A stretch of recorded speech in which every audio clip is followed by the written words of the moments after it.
Boa noite, senhores. Agora, iniciando esse ano de 2020, após uma breve pausa, o tema do vídeo de hoje será sobre o faraó Akhenaton.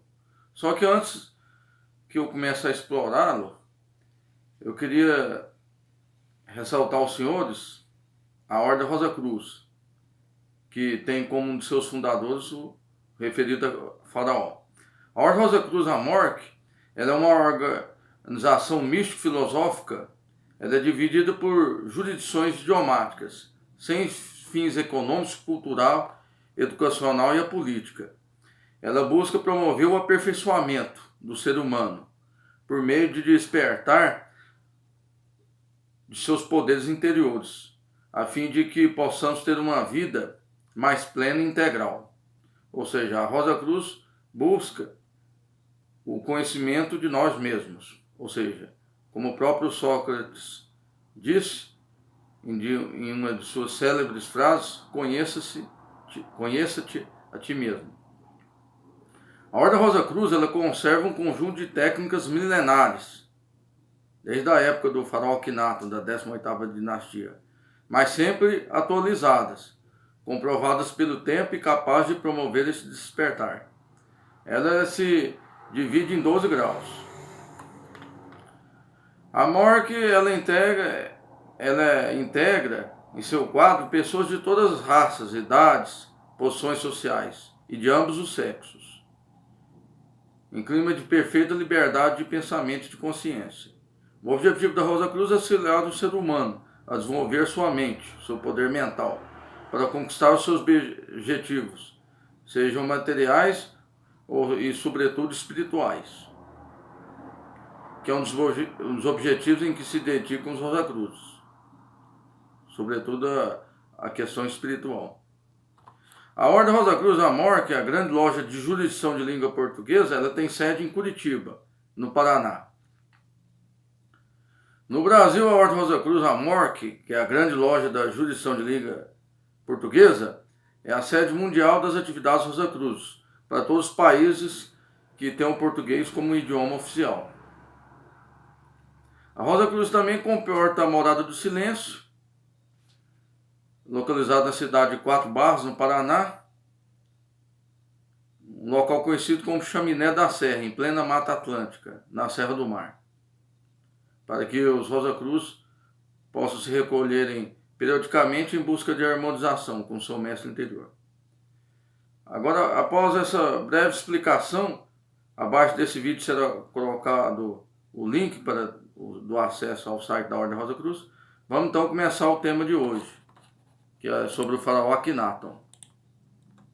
O faraó Akhenaton, ele pertenceu à 18ª dinastia egípcia, conhecido como Amenófis IV, ou em egípcio antigo, Amenhotep IV.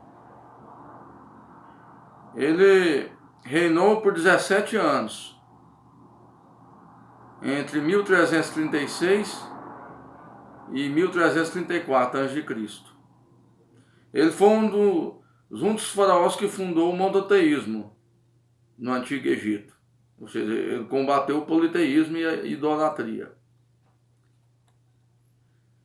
Ou seja, ele abandonou o tradicional politeísmo egípcio e introduziu uma adoração centrada em um único Deus, denominado Atom.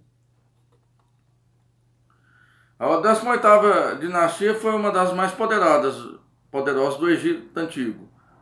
Sob comando do faraó Amenófis III, a dominação egípcia ela se estendeu da Síria à Mesopotâmia. Tributos provenientes de cidades costeiras do Mediterrâneo enchiam rapidamente os cofres egípcios, e a riqueza facilmente adquirida corrompia tudo que tocava.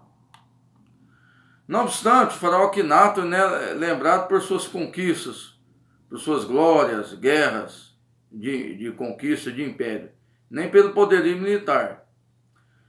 Isso porque o faraó Akhenaton não valorizava nada disso. Para ele isso aí não valia nada. Ou seja, ele viveu uma vida em busca do aperfeiçoamento espiritual, em busca de se aproximar de Deus. Essa que era a meta do faraó Akhenaton. E as histórias das religiões falam que quando uma nação ela atinge o seu ápice, há também concomitantemente uma decadência moral diante da própria apego ao materialismo, ao luxo, às riquezas. Então, segundo Corinne e Ellen, essa condição também prevalecia naquele período.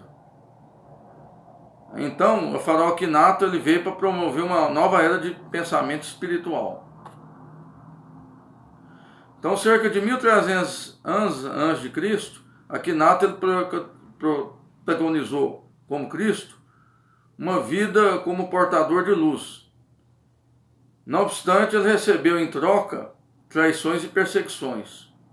Ou seja, os próprios sacerdotes egípcios eles não aceitavam a implantação do monoteísmo no Egito, uma vez que o que vigorava e sempre tinha vigorado no Egito Antigo era o politeísmo.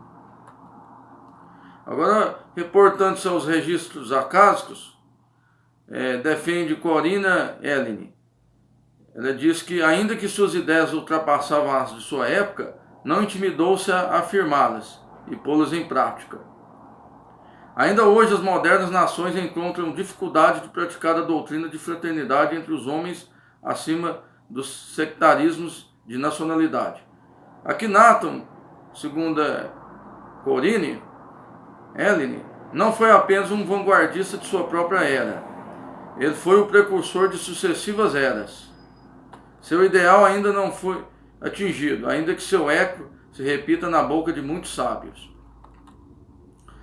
Akhenaton, ele foi um iniciado dos mistérios solares.